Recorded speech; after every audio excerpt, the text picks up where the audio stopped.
Hey, you guys, how you doing? I'm trying to see everybody waving at everybody. Thank you for being here. Welcome to the debut of the Hope Show with me. I'm not a stranger, so I'm not going to act like I am. But I'm so glad that you guys could take the time. Stanley, I see you. I see you, Sue. I see you, Ian. I see you, Christina. I see you, Rod. Is that Marquita? I see you. I don't see all the names on the bottom, but I'm so glad that you guys are here. This show was birthed out of the 2020 depression, the pandemic that we're all experiencing. And at the beginning of the pandemic, I was very, very strong and faith was strong. And then we had all of the race problems, looting, the murder of George Floyd. And I was under a rock, under a blanket, and I had seemed like I was lost, didn't know where hope was because I was depending on myself. I was just honestly thinking what I could do, and I had come to the end of myself. Then there was a special day where, hi Aretha, there was a special day where I heard God say, you're looking in the wrong direction. And I'm telling you, once I heard that voice, it shifted everything from doom and gloom and recycling news and how many people were dying from COVID and everything. And I just finally saw the light. And so what we're going to do in this hour is just, if you want, I sent an email to you guys letting you know that you don't have to participate. You don't have to say a word, but if you would like to talk, share your experiences, we're going to share this experience with a larger audience. You guys just get the intimate front row studio audience seat. But it would be good if we can inspire other people to hope just for an hour or a second. First thing I want all of us to do is just take a deep breath. See, it feels good. Some of us have not done that in a long, long time. We've held on to so much angst and anxiety that we haven't really taken a breath. So take a breath just for this hour. If I could give you a little bit of hope and inspiration, then the show will have done its job. So I think we have everybody. Jamil, is that how you say your name? Jamel, sorry. So I think we have everybody. So I'm just gonna give you a brief definition of hope. Hope is to cherish a desire with anticipation. It's to want something to happen or to be true. That's what hope is. You've heard the phrase hoping for the best. We say that, I'm hoping for the best. I feel like in these times we're not. We just want to get over, right? We just want COVID to be done. We want whatever political affiliation to win the election, and we're not necessarily hoping that for the very, very best. And I understand that when things go wrong and when it's a dark time, you just want to get out of it. You're not trying to think of what's going to be amazing from this experience or what God could do that could be so incredible. You just want to get by. So I just want to encourage us that when we hope, if we're going to hope, let's just not hope for like beans, let's hope for like a gourmet meal. Let's hope for a shift, a change, something extraordinary beyond what we could do. We're not going to just hope for a regular job. We're going to hope for a raise with benefits, with money that we can have for our kids, for their future, for the rest of their life. That's the kind of hope that we want to have. So hoping for the best. Romans 8:28, it's a scripture we all know. It says, and we know that God works all things together for the good of those who love him, who are called according to his purpose. So, I always quote the scripture, but I leave God out. I'll say all things work together for them that love the Lord. But the scripture says, when I was reading it, I just marinated on the fact that God works all things together for the good. So if you leave God out, which I feel like some of us just do, like we just do our own thing, and that's why hope is fading, because we can only go so far without him. But if we know that God works it out for our good, if we remember to put him back in, then I think our hope can be a little bit brighter. We can have a better expectation than just our resources and if we fail. So I thought that was something, I don't know if you do it. I quote scripture all the time wrong and be saying stuff to people and hope that it has a certain effect. But we know that if you're not saying the whole scripture, if you're not saying the whole part, if you're picking and choosing, it doesn't have the effectiveness that it would. So, and we know that God works all things together for the good of those who love him, and are called to his purpose. So we know we love him. We know we're called to a purpose. Are we activating that purpose now in this dark time? Maybe not. Maybe we're still under the covers. Maybe we're still lost. Maybe we're still depressed. But if we want to get the hope back, we just have to remember who's controlling everything. We know that God is. I heard something this week. It happened, but there's still hope. It happened, COVID, but there's still hope. People are getting killed. There's disagreements out in the streets. There's people losing their lives. There's people who don't have a job. It happened, but there's still hope, because of the scripture and because of who we put our hope in. Hope is a match in a dark tunnel, a moment of light, just enough to reveal the path ahead and ultimately the way out. That's all you need sometimes is a flicker. You know, it's so dark, but if you just see a flicker, then you know there's an end. If you just see black, lights out, it's over, I'm not gonna make it, let's call it quits. But sometimes you just need a flicker. And so that's what we're doing with the show, is we can just ignite a flicker every single day of hope. Then the tunnel doesn't seem so far to end up on. We see a little bit of the light. So hope is shifting a negative to a positive way of thinking. And we cannot hope with our feelings. We have to hope with our faith. So that's why sometimes it doesn't work, you know, it's because our feelings complicate things. And it's not to say that we shouldn't pay attention to those feelings. We shouldn't feel those things. We shouldn't pray about them, bring them to God, cry them out. I am long overdue for a cry. Literally, the tears are like right here, but I'm trying to be so strong every time I feel a wave of tears. And I do feel like I should release those tears. God already knows what I'm trying to hold on to. I should let those tears fall. I'm very disappointed. I'm very hurt with humanity, that people don't want to wear their masks, that people don't care about each other. I'm very distraught with the state of the world and the numbers that keep going up for COVID, and the way that we don't regard each other no matter what color we are. And so for me to pretend that doesn't happen, that also is a barrier to my hope, because I'm not seeing the reality of what it is to even hope for better, because I'm pretending that things aren't the way that they are. So it's not by our feelings, it's by our faith. And I don't know what all you guys believe in. I know some of you, and I'm not to preach here. This is not a morning service church show, but I can only say from my experience that I feel so much better. I envision bigger things when I put my faith on God and his promises for me. Things seem to be a little bit easier to handle, knowing that I don't have to handle it by myself. Every time I'm in my feelings, I create something. And even if it's positive for a little while, it ends up falling flat because it's not based on anything. There's no foundation. And I end up getting disappointed in whatever I expected or whoever I put my faith into. And it just centers me back to square one, which is a great thing in this time of inflection, introspection. I know we're learning a lot about ourselves. Some things are positive and some things are just scary. We didn't know we were this. We didn't know we had to work on jealousy or envy or whatever we needed to work on. And so that could be terrifying when we look in the mirror. But if you know that you're not depending on yourself to fix it, then there's hope for you to grow, because you have to say, hey, I've come to the end of myself. I need something bigger. I was reading that hope is not the same as optimism. You hear, be optimistic, be hopeful. They're not actually the same thing. Even a pessimistic person can hope for a better job, because basically they're hoping for a specific thing, not hope in general. And we're talking today in general. Hope, we want to have a bigger hope. We're also talking about those specific dreams. I really want to go to Japan, and I'll get to it in a minute, but every day I write down my hopes and my expectations. And until COVID, I had written Japan every single day. Japan. I'm going to Japan 2021. I'm going to Japan. And then COVID came, I started not to write Japan. I'm not going to Japan. I don't know when I'm going to be able to go. It's not going to happen. 2021, I don't know what this COVID situation is. And then I grabbed a hold of hope again, and I said, I don't know.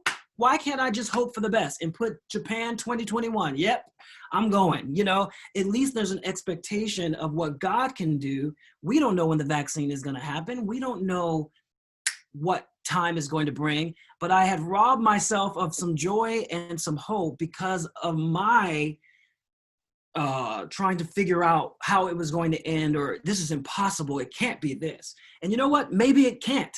But on the off chance that I'm going to be on a plane going to Japan, I might as well hope for it in the meantime, is what I feel like, you know? So hope is generally specific focused. And I want to encourage all of us to think about that when we have our hopes. I could probably ask all of us, and we might take a minute to say, wow, do I have any specific hopes, or am I just hoping in general? Oh, things get better. I hope I become a better person. That's great in theory, but sometimes it's better to have those specific hopes that you're actually thinking about and asking God to bring forth. Hope involves an action. It's an action word. It involves planning and determination. Doesn't mean you're God, doesn't mean that you can control things. But when I'm hoping to go to Japan, I'm hoping to do my show. I have a show that I have created called The Soul of Broadway. I want to do my show in Japan. So I'm not going to just hope I go there.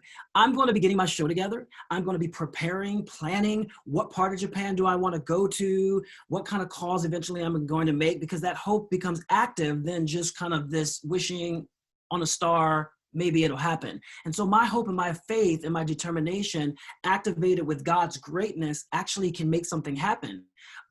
So just a reminder about that hope being an action kind of thing. So this is what I do pretty much every morning. I have a journal, and I don't know what you guys do as far as your prayer time or meditation or however you start the day. I'll be honest, I don't do this all the time like I should, but I feel always this prayer, like, God, give me, God, I need, you know how we just jump into that first? It always feels a little off to me. I'm not God, but I could imagine if my kids come to me telling me, give me what I want without a thank you, without reverence. Hey, Father, oh, thou, you're so great, something, you know, I'm not going to want to hear the long list of requests that they're asking me for, especially if I'm God. I already know that. So let's cut that for a second and start with gratitude. And I just want to say, you guys are here in the studio audience, but eventually, if you are watching on Facebook or another place, you guys can join in the conversation in a minute, but we're going to start with gratitude. I end up writing 10 things that I'm grateful for in the morning, just to get myself started before I get to the news, to the bad news, to what's not happening, to what I don't have. I start with what I do have. And so I'm going to read to you what I wrote today. And then, encourage you guys to, if it's not 10 things, a few things, but it's good to write them down also. So I wrote life. I wrote peace of mind. I wrote daily provision. I wrote that the Hope Show debuts in an incredible way. I wrote this time of rest. I wrote I'm grateful for health. I wrote resilience, that I'm able to get through this situation stronger than I thought I would be able to. I'm not perfect, but I am getting through. So I was grateful for resilience. I put vision, that even though it's a dark time, I still can see a purpose and I have ideas. I put creativity. And the last thing I put was today's purpose, because sometimes we think so futuristically, right? That we're so worried about what's going to happen next year and next week and next month, that it's hard to hope for now and to be hoping for something else at the same time. God has a future and he has a plan for us. He says that in his word, that he wants us to prosper. So that's going to be taken care of, but we do have today. And are we eating today? Are we sick today? What do we have today to just say, wow, today's purpose, and to just enjoy today? Because what happens, it's 5:18 here in Los Angeles. I don't know where you are. I'd love to find out where you are in a minute. But time is over. And you're thinking about next day and the next thing and your plans, and you didn't even get to enjoy this beautiful day that was planned for you, that was made for you, that was specifically designed for you, because we know you have to take one step after the other. You can't really skip steps. So if today was a great day for God to tell you something, to give you vision, to show you something for your future, and you're missing it by your obsession with the future, then you might be missing something that's really divine for today. So that's what I did. I love for us, if you feel comfortable, to unmute yourself and just share with us like what you're grateful for. Anything that comes to mind. That'd be awesome to hear from you guys. And then when you do that, tell me where you're from, like where you're tuning in from. Well, I'd like to start it off. I'm grateful for my profession. I'm a registered nurse, and I'm from Georgia, but I live in South Carolina, and I love what I do. I've been a nurse for 36 years. Wow. Thank you for, what are you seeing as a nurse? Are you working now with people? And yeah, I guess you are. Yes, I am. Yes, I am. What's the tone in Georgia, and how are people feeling? And I know you're helping and doing your job so well. How do you keep your hope alive when you see so many, maybe bad things or depressing things, or what's your outlook on that? Well, it was kind of blurry between May and July, because I lost my brother to COVID in May of this year. I remember. And that was a real dark period of time for me, and it kind of set me back.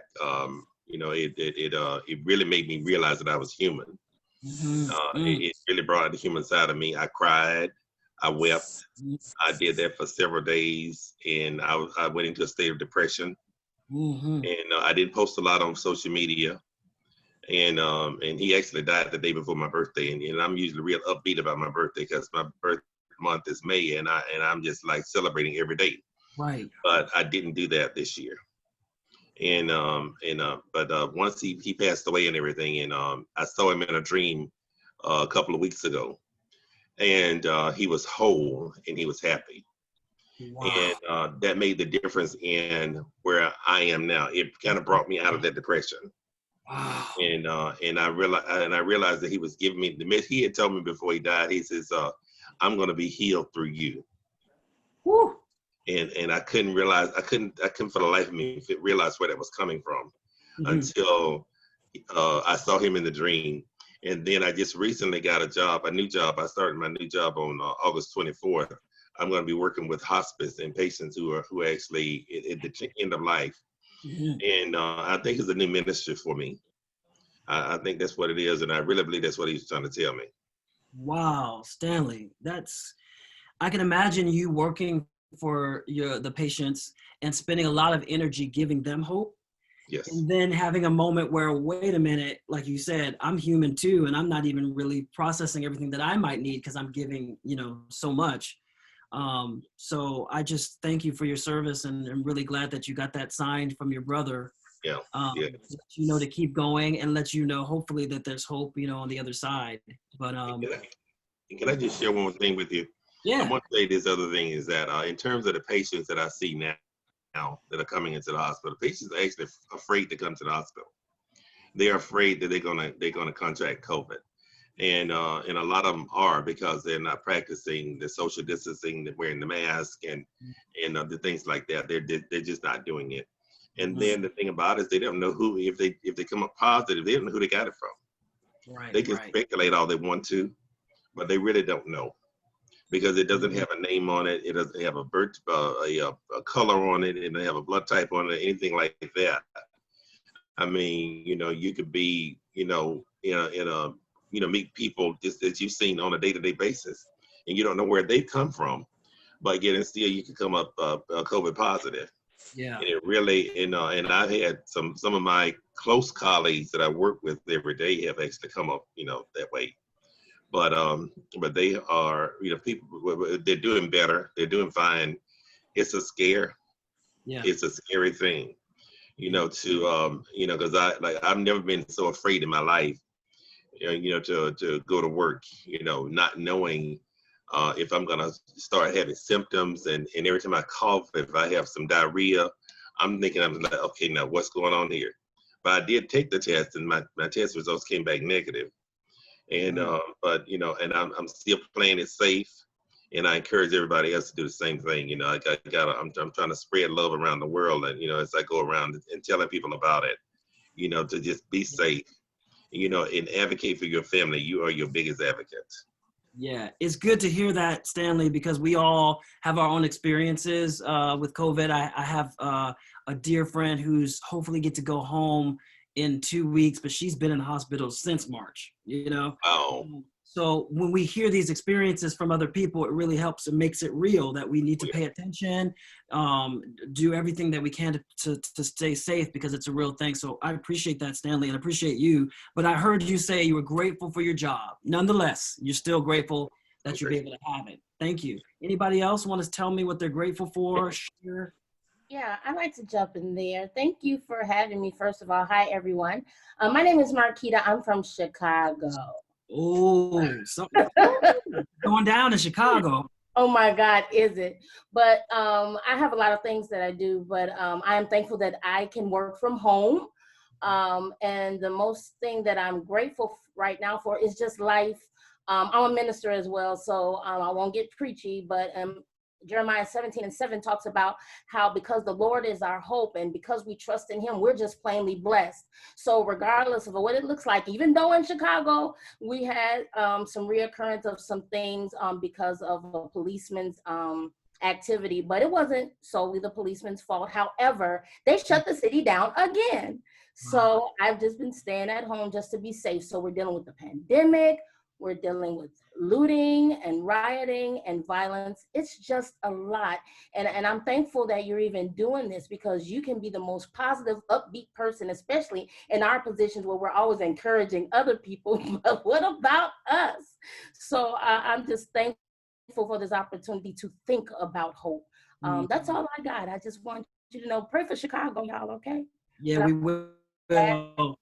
Nice to meet you, Marquita. And you know what? I love that what you were saying is sometimes we don't even think about hope, and maybe not hope for us specifically, but how we should show it. I made T-shirts, you guys, saying I have hope, and I've got a bright peach shirt and I got this bright baby blue shirt, and I was walking down the street, because if someone turns and go, you do, you know, from wherever state they are, I can say, yeah, and I can tell them why, you know.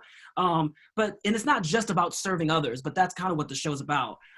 But I also know when you not forget about yourself, when you stop focusing just on yourself and you try to help somebody or bring hope to someone else, it sure does bring hope to you. I know right now I'm encouraged just by hearing you guys speak. So that's kind of what it is. So Marquita, we definitely will pray for Chicago. Chicago is like my third home. New York's my second, and I love the place. And I just know, you know, I'm hoping for the best still. Like I said, it happened, but there's still hope, you know? And if you just hold on to it happened, but there's still hope. And just keep telling yourself, because hope is a reservoir that does not come from us. And God doesn't run out. So we never have to go, uh-oh, it's this and this and this and this, and get so overwhelmed like it's going to run out like toilet paper. Hope is going to be there because God is hope. So that is encouraging to me that it's still going to be there, you know, when the worst things that you hear about are going on in our nation. So thank you. Anybody else grateful specifically for anything? Hey. Hi, Peggy. I'm Peggy. I'm out of Missouri. I am a pastor also of a ministry I'm the founder of, Let the Truth Be Told Ministries. And I just give thanks to God, because even in the midst of diverse, you can really see God blessing at the same time. You know, it's people are coming closer and they're working together. It's sometimes it takes something drastic to take place for God to bring the people together in unity, because it's in unity when things really begin to transpire. So I give thanks to God just to be able to see another day, just to be able to lift my voice. A brief testimony. When I moved to Missouri from Atlanta, I had a procedure done and my vocal cord was paralyzed. So I couldn't talk for 8 months. And when I found out that I had paralysis of the vocal cord from a surgery, I ended up getting an implant. I'm speaking through an implant. Sometimes my voice is a little raspy, but I was a little discouraged because I would sing. And so, and it's something when you have a gift and you can't use it anymore. And this is something you've been using all your life. So I try to make some positive out of it to tell people, you know, I've seen worse cases than mine, but I am able to, God did restore me, and he's given me testimony, even through the midst of diverse times. So it's just a blessing just to be able to share your testimony. You are truly an inspiration to me. And like the woman of God said, hey, we need encouragement too, because we have to encourage people on the regular. And so I appreciate this opportunity, and I pray blessings that you and your family continue to be blessed, and may God favor you with the desires of your heart. Wow, Peggy. And look at you glowing, smiling. You know, it's like we know those hard things happen and we don't know until we testify. We don't know. I just say, hey, Peggy, what's going on? And then you had a story, you know, you have a testimony of what you went through. I remember about 4 or 5 years ago, I had a polyp in my throat, a little polyp. Aretha, you know what I'm talking about, as a singer. And they wanted to have surgery. And I didn't want to have the surgery. There's something, I don't know what came over me. And I said, I'm not going to have the surgery. I went to a church service. I took my hand, I put my hand over my throat. I said, I'm healed right now. Yes. I wasn't able to sing. It was always breaking up with my voice. And all the way home from that service, I could sing like clear, like a bell. After I prayed for my throat. And then the next morning I woke up and it was back to normal. It was back to, I couldn't sing, I couldn't process, but God showed me a snapshot of healing, of the process, right? So I told God that if I would never sing again, I believe that he would give me a bigger platform, a bigger dream. He would use me in some other kind of way that it would be more than what I thought with a voice. And I shocked myself with my career and all the things I wanted to do, but I stood on the promises and I said, it took 3 months, you guys, for me to be completely healed, but there was no surgery. I never went back to the doctor to check if it was there or not. I've been singing stronger since that day. So I know something about a miracle and grateful that you can just talk. And so that's kind of what I mean, you guys. It's like these things, whether they're big or small, if we don't focus on our testimony or our gratitude, something will take over and you'll go to a dark place of what you're deficient in and what you don't have. And so at least start your morning with like gratitude, thinking about what it is. So anybody else? I want everybody to have an opportunity if they wanted to say anything that they're grateful for. I can go. Hello, everyone. I am Aretha Scruggs. I don't know if I'm frozen. Am I still going? No, I can hear you. You're good. Okay. Okay. I'm in Burbank, California. My hope and my joy and thanksgiving right now is I'm a mother of a 4-year-old, and it is very difficult in this time to have a rambunctious little 4-year-old running around.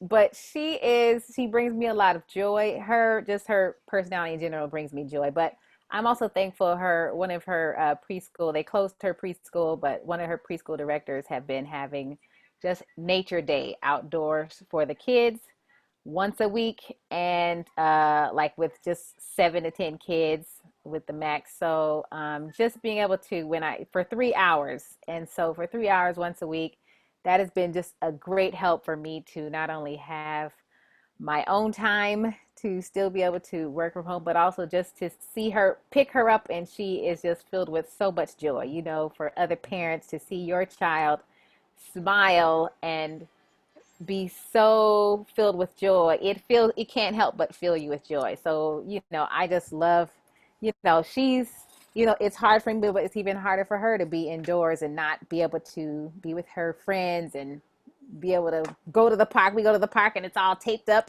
So she's just like sad. So these moments where I try to pay attention and hone into those moments that just bring her joy, and it just brings me joy too. So I'm really thankful for that. That's awesome, Aretha. Aretha is an incredible vocalist, singer, world-renowned singer friend. So I'm glad you're here, Aretha.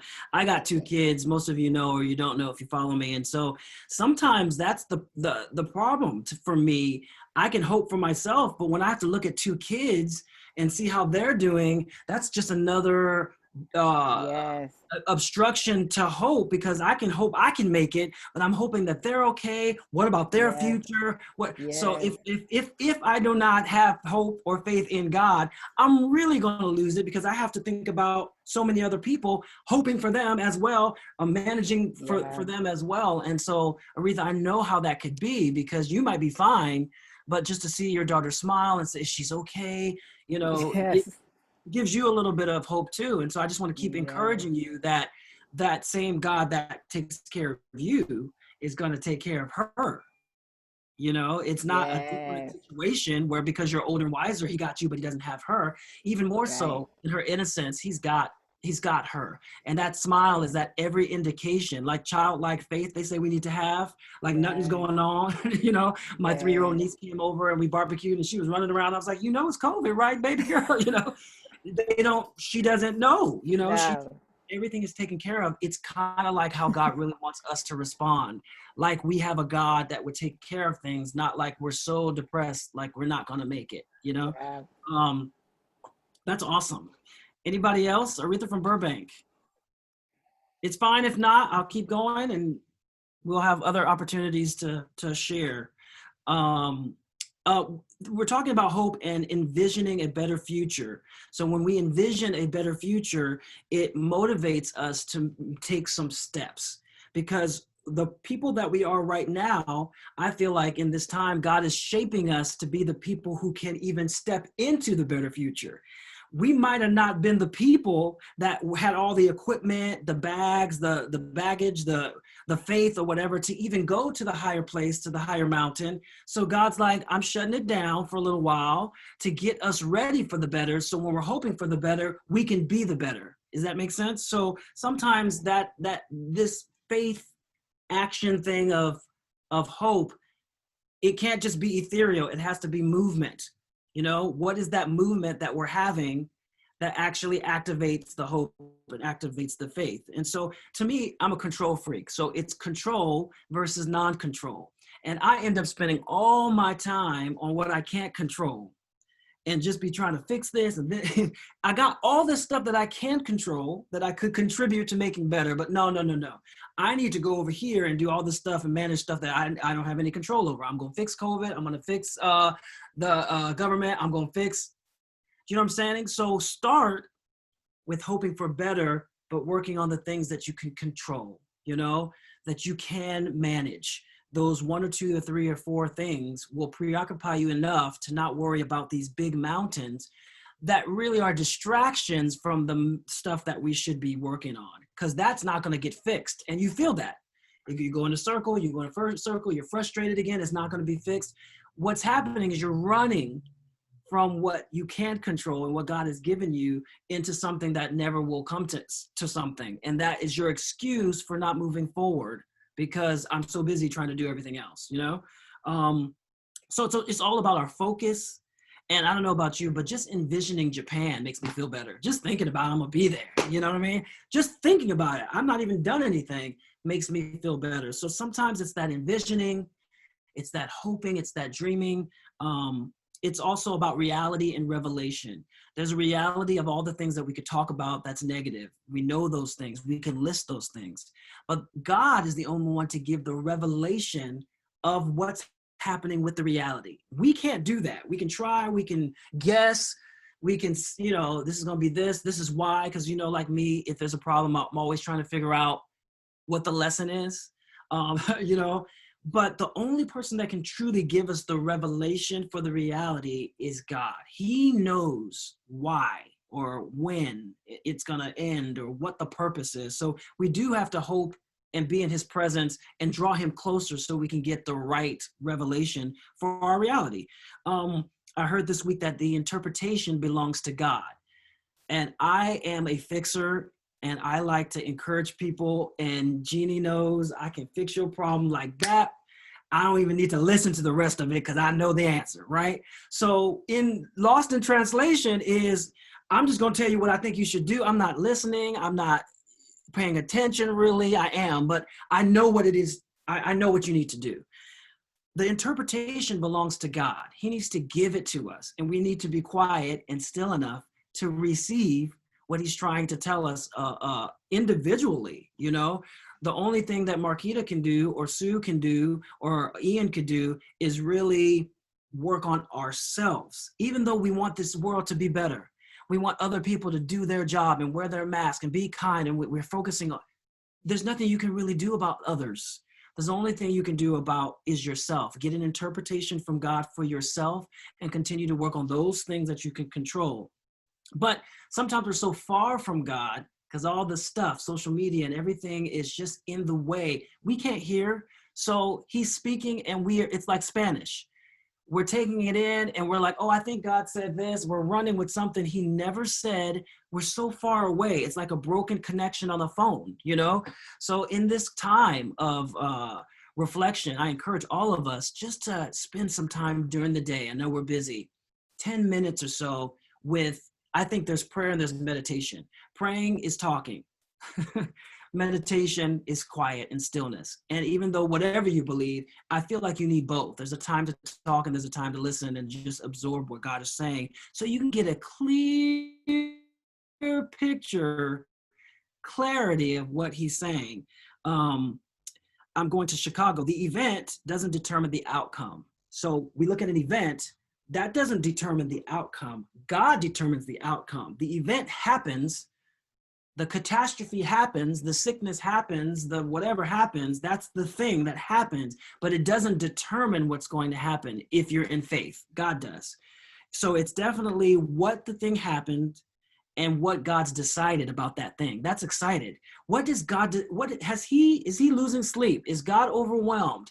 What has God decided? That we will have a hope, that we will have a future, that nobody that will perish, that we will walk in the desert and still bear fruit, that whatever the scriptures that you have, or the things that you can hold on to, that's what he's decided. It doesn't matter what's in front of you. It's who's making the decisions. And it's not the government and it's not commander-in-chief. As we know, whatever you vote for or don't vote for, that presidency, that government, we want them to do everything, don't we? If they just do this, if they just do this, if he would just do this. No responsibility. Never heard that Michael Jackson song, Man in the Mirror. It's always somebody else needs to fix it, needs to do what they need to do. That's a trap, friends. That's just a trap, because they're always going to fail and they're never always going to do what they need to do. God will always do what he promises that he's going to do. So we should stop adding things that are not there. That's the bad interpretation. We add to the chaos. We add to the problems. It's so horrible, but we add because you know why? We want to think the worst and not the best. So if I just think the worst, I can prepare myself, And so we add all the stuff that may or may not happen that also diminishes hope because that's a bad interpretation. Nobody said that was going to happen. Now that's the worst that could happen, but we end up making it a reality that maybe is not real. So I want to open the floor up now. And also if you're watching on Facebook or whatever, you can write in the comment section your gratitude, what you're grateful for.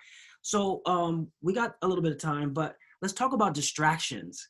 Can anybody tell me, you have hope, but what is that thing that always comes up that distracts you from hope? Anybody want to weigh in on that? Ian.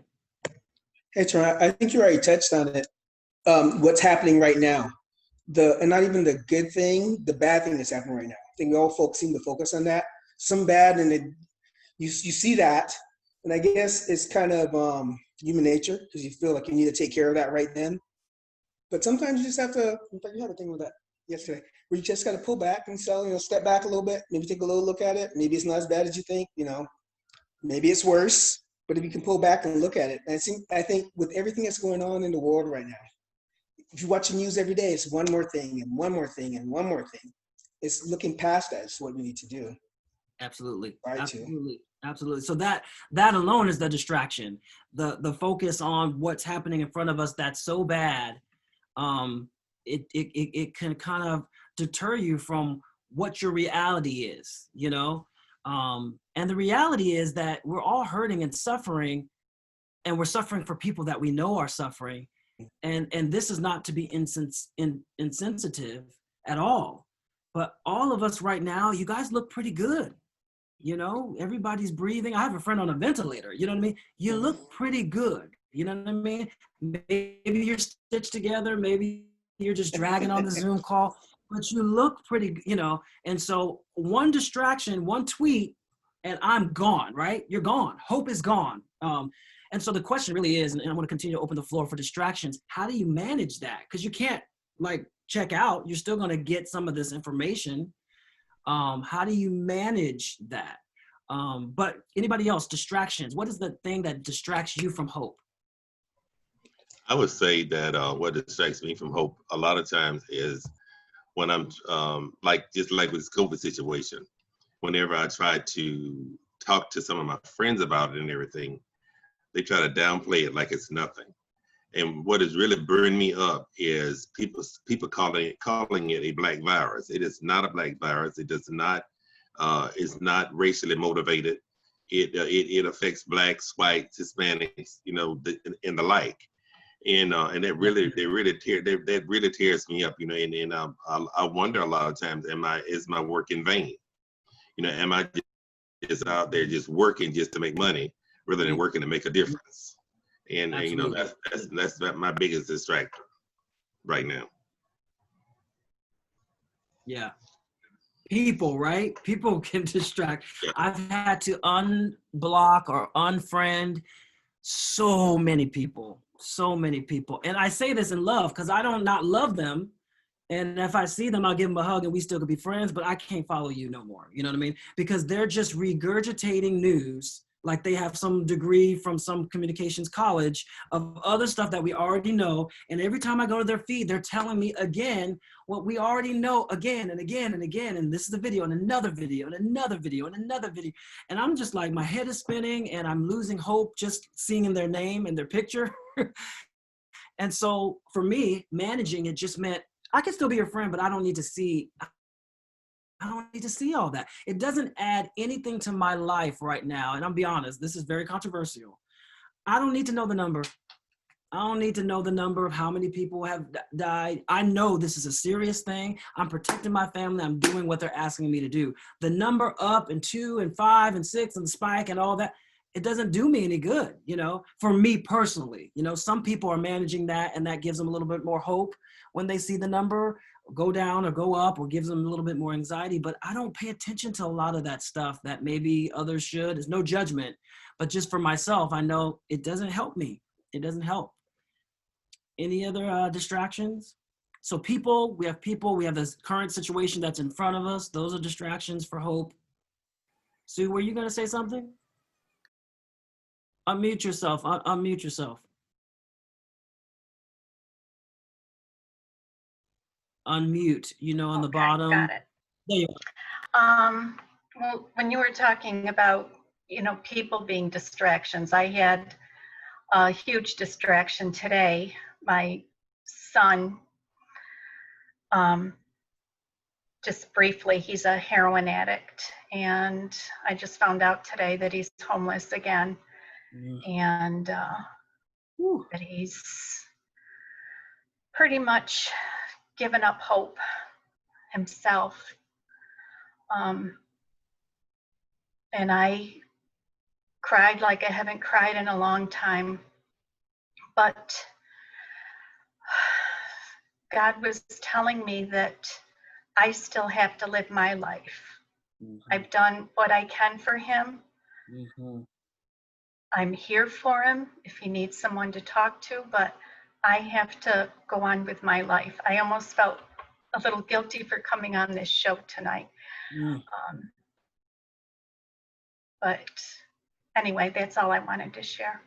Oh, Sue, I first need to publicly thank you for being such a good friend, supporter of me all these years. Sue is always there. She was the first to sign up for the Hope Show, you know, and I'm so glad that you kind of thought through to grab a piece of hope for yourself. I hope it wasn't an obligation, but I know that God really wanted to meet you here and let you know that not that your son is a distraction, of course not, but those things that when God has something for you, right, all of a sudden hell is cooking, it's boiling, it's bubbling to show you another reality of hopelessness and despair, and you just put it so succinctly, Sue, and I can't imagine what you're going through, but you just said at a certain point, right, you've done everything that you could do, and you're still praying and still trying to do more that you feel like you can do as a parent or as a friend or whatever. There has to be a moment where the hope that you have inside is leaning on God, like to take the rest of it, go the rest of the way, light the rest of the path. And the guilt we feel sometimes, it's not unnatural, or unhealthy, but sometimes it's, and I have it in a different way sometimes with my kids, the anxiety that I have, and I want them to do this and succeed and who they're going to marry and what college they're going to go to, you know what I mean? I get to a spin where God's like, yoo-hoo, I'm here. What are you going to do, Terron? Anything I could do financially, I would do. Anything physically I could do. But there's other things. Who created our kids? Who is the author of our lives? So we're praying for you, Sue, and I could see how that could be a real big distraction for you coming today and grasping hope. But I just want you to hold on and keep believing that God is still God and he's still good. And what you cannot do, he can do so much better. He can do so much better, Right. So thank you for being here and just getting a little bit of light at the tunnel, because that's what you need, Sue, just a little bit, so it won't go all the way black, Thank you. Wow. I mean, we have, and you're from New Jersey? Is that where you're? Oh, outside of Rochester, New York. Okay. So we just this was the whole purpose of the show, you guys. Thank you so much for being here, just to see people that we don't know and maybe have a little conversation, and maybe we're thinking that our situation is so terrible and hopeless, and we could hear from someone else their stories and how we're all in this together, no matter what race or what we're hoping for, and that God loves us all individually, and our stories is how we triumph, and for just a minute of a breath, taking ourselves out of all that pain just a little bit to look up. That's exactly what what this was about. So I got a few more minutes. We want to give a giveaway. I have a book. I'm an author. I'm actually working on my second book, but it's called Something Good on the Table. Some of you have it. I actually have a hope section in my book, and the first page, it just says hope expects, because my book is a quote book, so it's not like a chapter book, but hope expects. I mean, you would think, well, Terron, that's not really profound, that's kind of easy, how did you make a book? You're that obviously, but it's a big statement. Hope doesn't just sit there, it expects. So we're going to spin the wheel. I didn't introduce my wife. She's the producer on the other side of all this, because I know nothing technically. So Leilani, can we spin the wheel and see who will get this book?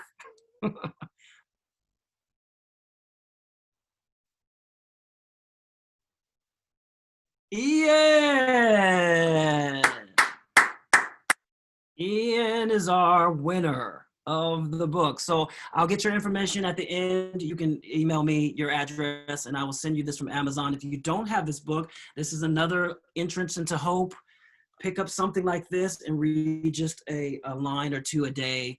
You can go to Amazon.com and get this, but Ian is our lucky winner for that. So in the few seconds that we have at the end, we've went from gratitude. We've talked a little bit about our distractions. What I love to do in the next few minutes, and I think I did a little video of a song, so I think I'm gonna play that at the end of the show of me singing for you guys. But let's talk about expectations, because I in this book that I have, I actually do the gratitude, and then I write 10 things that I'm expecting as well. So because I've already went to God with my gratitude. So I don't need to feel guilty now saying, now I need this, Lord. You know what I mean? It's not manipulation. It's just the right way to do it, to reverence God, to say thank you. And then he already knows what I need. But I've always thought small, guys. I've always been like, oh, well, if he just doesn't do another thing, I'm always the settler. I'm always, he's so good. No, not me. No. And it really shows my lack of faith, because if God is big, it doesn't mean he has to do it. But if he's big, I should be able to get to Japan next year in a pandemic. If he wants me to go, put my mask on, have a show sold out in Japan, if it's his will. But if I think small and don't believe, if I don't hope, it's not going to happen anyway.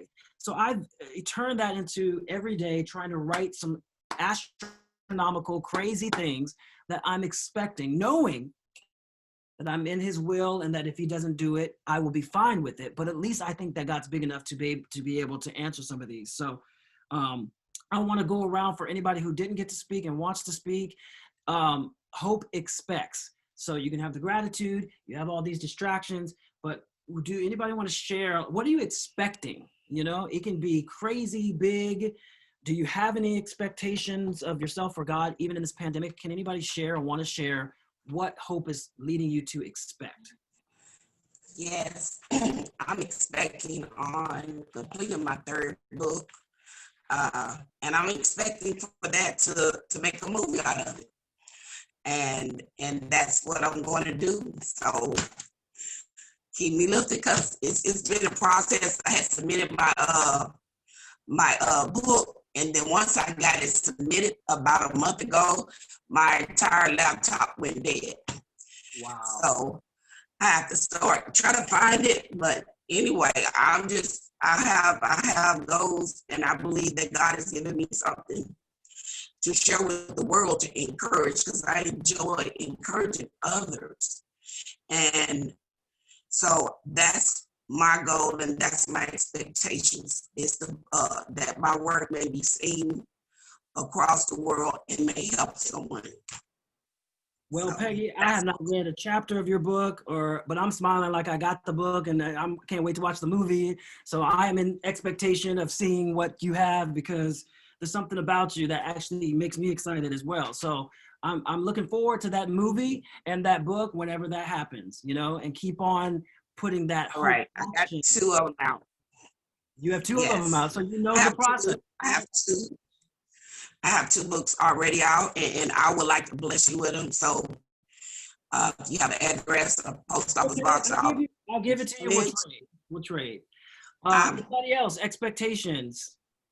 Well, I'm expecting to start my first book this year. I'm starting writing on my book this year. I'm writing, and my book is going to be titled Letters to My Father. And I'm going to be writing letters to my father and telling him all the things that I forgot to tell him while he was alive. And it's going to be a hot seller, because I had a lot that I wanted to tell him. We didn't have a very good relationship from my childhood up until about age 40, because he died when I was 41 years old. Mm. And we, the last 4 years of his life was the best years that we had together. Mm-hmm. We actually mended our relationship, and he basically told, that was the first time he told me that he loved me. Wow. Was during that period of time. I was 41 years old. Wow. And I tell anybody it's never too late, because I prayed for that. I asked God for it. I asked him to mend our relationship, and he never would tell me how he was going to do it. But my father had a stroke in '97, and had to come and live with me. Wow. In Atlanta. And he lived with me for about 4 months. And so 4 years later, he died. Wow. But I got a chance to mend our relationship. And like I said, there were a lot of things that I didn't get a chance to tell him and everything. So my book is going to be about that, my letters to my father. Well, Stanley, I love the fact that you are hoping for a book, and you're hoping it to be hot bestseller too. So yeah. As specific as we can be with God, I love that. Not just I'm gonna make a book and it's gonna be this, and Peggy said, and it's gonna be a movie, and that's what God wants us to do. That's what he wants us to do. Expect that he can create a miracle for us, that not what we can do for ourselves, not just the ordinary, something extraordinary. That's when God moves. He's the God that makes the sea part. He's a God that raises people from the dead. And we just think so, we hope so marginally and just hope to get through, you know? So I'm actually doing this show for us to think about hope, but also to think about high hopes. And so I think we're running out of time. I do want to play that little special song for you, but I want to thank you, Sue. I want to thank you, Marquita, Stanley, Christina, Ian, Jeannie, and Rod. They're married. They're separated right now, but they're together. Aretha, Peggy, and Jamel for being the first, kind of the pilot of the show. And what I would hope that you would tell somebody maybe about your experience. I'm doing this for 10 weeks where I'm doing, 12 people on a Zoom call, and then I'm gonna show it later in the week, perhaps. But if you know someone that might need hope or that might benefit for a call for an hour, if you will tell them about it, they can sign up. That's what I would hope, that you would not only receive it, but also show hope for someone else or give hope for someone else. So you've done that for me, because this was a dream that I had, and all I did was be obedient. I didn't know how it was going to work out and who was going to sign up and who was going to be here. But now my hope is renewed by my obedience to God, not exactly how it needed to look, but how it just actually it is. So you guys, thank you for joining the Hope Show. We'll be here next Tuesday. And if you're on Facebook and you want to comment and write anything on the comments, let me know. But every Tuesday, sign up at terronbrooksmusic.com under the contact and the booking.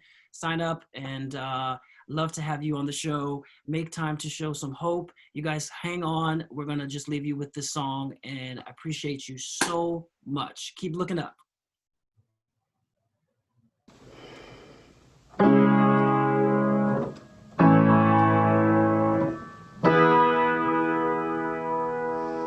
Stuck in quicksand, and you can't stand. Feels like you've reached the bottom. At an all-time low, wondering how far you'll go. Is there more beneath the bottom? Praying for strength, not much more you can take. Faith is tucked away. You're looking for light in your sleepless night, but there's no hope inside. Life is hard, there is pain, can't escape all these moments in your life. But one day things will change, scars will fade. Oh, it's just a moment in your life. Yeah, yeah, yeah, yeah, yeah, yeah. So be open, keep holding on. You will get through the night. Yeah, be open, keep holding on. Everything will be alright, alright. Life is hard, there is pain, can't escape all these moments in your life. But one day things are gonna change. Scars